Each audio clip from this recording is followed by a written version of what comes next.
how do I know if I am a highly sensitive person?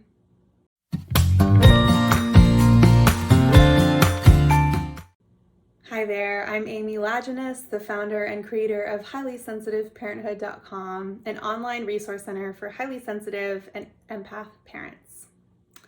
Today I'm talking on the topic of how do I know if I am a highly sensitive person? So if you are a beginner and you are not sure what the term highly sensitive person or HSP means, I really encourage you to check out my original blog post on that topic. We can link it in the show notes for today or the video notes. But basically, high sensitivity is a trait. It's not a diagnosis. It's not a flaw. It's not a weakness. It's a trait that shows up in about 15 to 20% of people. And it has to do with several different things. It has to do with how we process the world around us. It has to do with being overstimulated more easily than other people might be. It has to do with being emotionally responsive and empathic. And it has to do with being sensitive to sort of subtle stimuli around us. So we might notice noises more easily. We might notice like smells that are a little off. So there's many gifts to be celebrated about being highly sensitive, and I encourage you to learn more about it just by visiting the About section at highlysensitiveparenthood.com. I share a little bit more just about basic, what does HSP mean, right on that webpage. But if you're curious about being a highly sensitive parent in particular, if you are an HSP or have some of those traits and you are a parent, congratulations, you're a highly sensitive parent. And if this is a new concept to you, I'd just like to share a little bit about what that can look like, how sensitivity shows up for parents. I know for me, I was aware of being an HSP prior to becoming a parent, but when I became a mom, my HSP traits, my sensitivity kind of showed up in some different ways, sometimes some of them unexpected. And I would say overall, it kind of brought my trait more to the forefront than it had been prior to becoming a parent. So the benefit of learning about yourself as a highly sensitive parent is that you can understand yourself better. You can take steps to take care of yourself a little more kindly, a little more regularly, and that can benefit, of course, yourself, but it actually also benefits your parenting, it benefits your family, your child. When you are honoring your own needs, when you're taking good care of yourself, that frees you up. It really helps you and supports you to take the best care you possibly can of your children and your family. So how do you know if you're a highly sensitive parent? Here's a few things to look out for. The first is feeling overwhelmed by noise, clutter, or being overtouched. This is a really big one for a lot of HSP parents, and it can lead to some guilt. And that's a big thing that a lot of HSP parents have to work through and learn to accept about themselves, is that sometimes our kids are overstimulating. A lot of the time they're overstimulating and overwhelming for us. That does not mean we don't love them. That does not mean that we are bad parents. It just means that our nervous system is a bit more sensitive and can get easily kind of overtaxed in these situations. Similarly, some of us feel guilt around this next one, a desire for alone time. A lot of us have what I like to call escape fantasies. People feel so guilty about this, but in fact, I want to say it's around 90% of moms, I'm not sure the statistics for other parents, but about 90% of moms have escape fantasies, meaning that we think about, gosh, if I could just drive to a hotel for a night and just have some time to myself, have a full night's sleep, that would be so amazing. And then many of us are like, gosh, I'm the world's worst mom to be thinking that, or the world's worst parent. And the reality is that's really common. We're overwhelmed. We have so much on our plates. Of course we want a break. We deserve a break. We ideally will get that break, but we feel bad about it sometimes, feeling that we need it. Challenges. The third one is challenges, meaning competing demands and expectations. So society at large, or our own parents or our own family members or friends telling us or kind of pressuring us to parent or be in the world in a certain way.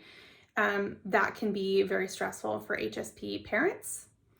As a highly sensitive parent, you might really notice your child's emotions. You might even feel them in your own body or your own mind, really understanding and empathically connecting with how they are feeling.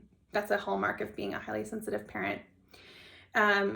A real benefit here is that with that, you might really enjoy connecting with your child in that way. You might find a shared appreciation for things that are beautiful or moments of connection with them. We really kind of notice how meaningful those things are, and our children might too.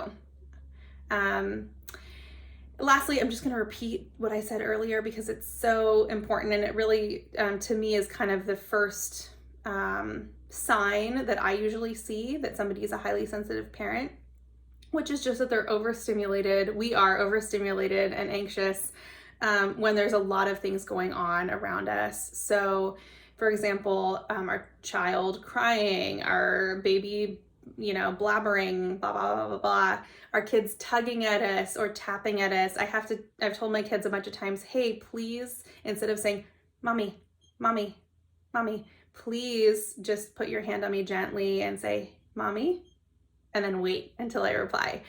So things like that we're overstimulated by, kind of like over-touch, hearing a bunch of noises, clutter, which is it's a whole other story with having kids. And I have a couple blog posts about that actually, of how clutter impacts our stress, and how it's really helpful to have like a peaceful room that's our own space when possible.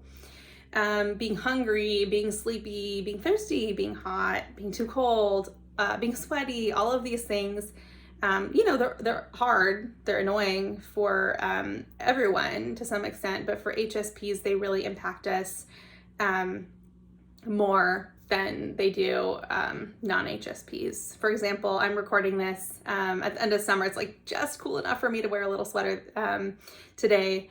But so many of my clients have noticed that their fuses have just been shorter during the summer. It's been hot where we are. It's been humid.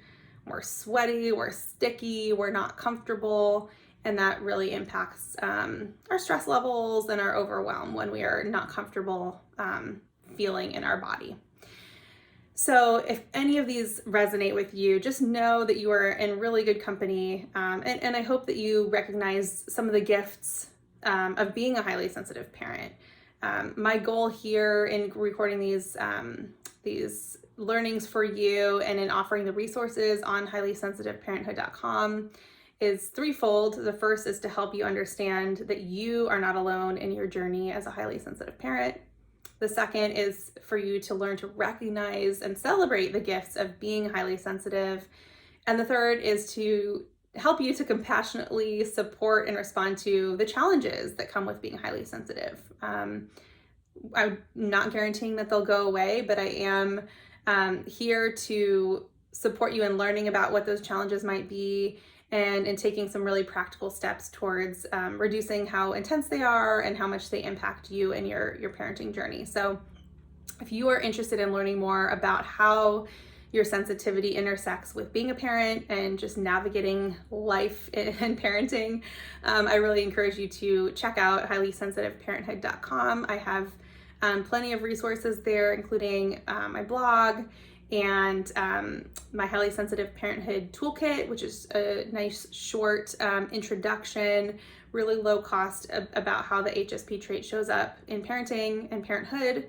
And the course is a deeper dive for those of you who are just ready to take the sensitivity thing by the hand, celebrate it, understand it, make friends with it in your parenthood journey. So if those things are interesting to you, again, I encourage you to check out highlysensitiveparenthood.com and keep coming back here. I'll always be offering weekly support for you guys through the form of my blogs, YouTube posts, and podcasts. All right, take care. Have a wonderful week. For more resources, including our signature Highly Sensitive Parenthood online course, visit highlysensitiveparenthood.com.